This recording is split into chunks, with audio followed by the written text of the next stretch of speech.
Nous restons à Tunis où Nizar Behloul, analyste politique et rédacteur en chef de Business News, est avec nous pour tenter de décrypter ce scrutin et surtout son contenu de ce texte. Bonjour à vous.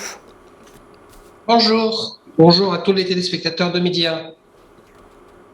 Alors, dites-nous dans un premier temps quels sont les enjeux de ce référendum et surtout avec ce texte constitutionnel dont la version renforce sensiblement les pouvoirs de la fonction présidentielle. Oui, nous avons un pouvoir présidentiel quasiment hégémonique. Il a rédigé lui-même la Constitution, il l'a rédigé tout seul. Il n'y a pas eu de concertation avec les ONG, les partis, la société civile. Il n'y a pas eu de débat public. Donc, il a rédigé une Constitution, une première mouture, puis il a corrigé quelques jours après. Il a rectifié 46 fautes dans la première mouture de cette Constitution, donc qu'il a rédigé lui-même. Et tout travail humain est susceptible d'avoir beaucoup de fautes, et il y en a eu. Il tourne le dos au principe même de la République, au principe même d'une République démocratique. Par exemple, il s'octroie des pouvoirs hégémoniques. Par exemple, il a supprimé le principe même du pouvoir judiciaire. Pour lui, le pouvoir judiciaire ne peut pas être un pouvoir, ce n'est qu'une fonction. Il discrimine les Tunisiens. Il y a des Tunisiens musulmans qui peuvent devenir présidents et d'autres qui ne sont pas. Donc, dès lors que vous n'êtes pas musulman, vous ne pouvez pas accéder à la fonction suprême, à la magistrature suprême. De même, si vous avez une autre nationalité, si votre père ou votre grand-père ou mère ou grand-mère porte une autre nationalité que la nationalité tunisienne, vous n'avez plus le droit de vous présenter à la magistrature suprême. Bref, cette constitution, cette nouvelle constitution casse et détruit la République, le principe de la République, le principe même d'une démocratie.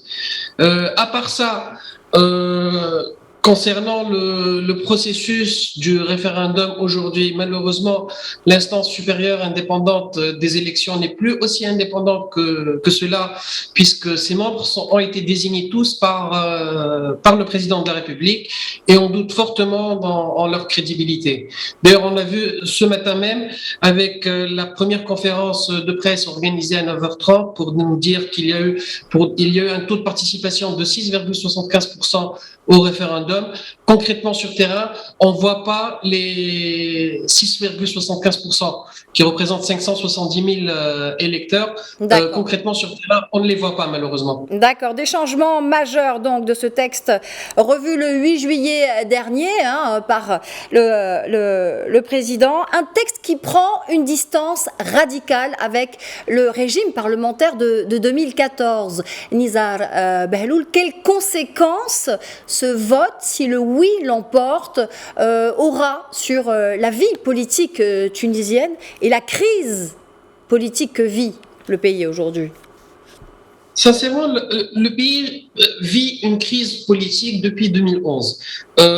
Et ça a atteint son apogée en 2021, et c'est pour cela que le président Kais Saied a fait son putsch le 25 juillet pour tourner la page des islamistes, tourner la page de ce régime parlementaire où concrètement personne ne gouverne comme il l'entend le pays. Vous avez un président de la République qui est élu au suffrage universel, qui ne peut pas gouverner, qui n'a pas tous les pouvoirs. Vous avez un Parlement qui n'a pas la main sur le pouvoir exécutif représenté par le chef du gouvernement qui est tiraillé entre le Parlement et le président de la République. Donc c'est vrai que c'était la grande crise politique en 2021.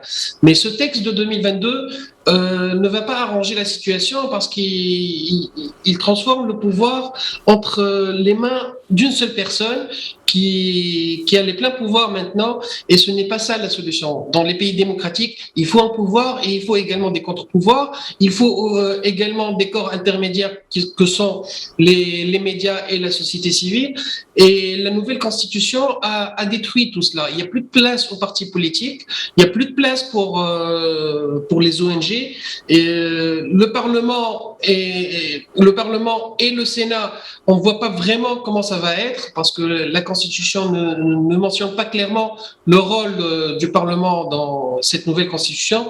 Bref, on se dirige tout droit vers une énième crise politique dans le pays. On se dirige vers une énième crise politique dans le pays. Merci Nizar Behloul d'avoir été avec nous pour tenter d'analyser cette situation en Tunisie. Je rappelle que vous êtes analyste politique et rédacteur en chef de Business News et que vous étiez en direct avec nous depuis Tunis. Merci à vous. Merci.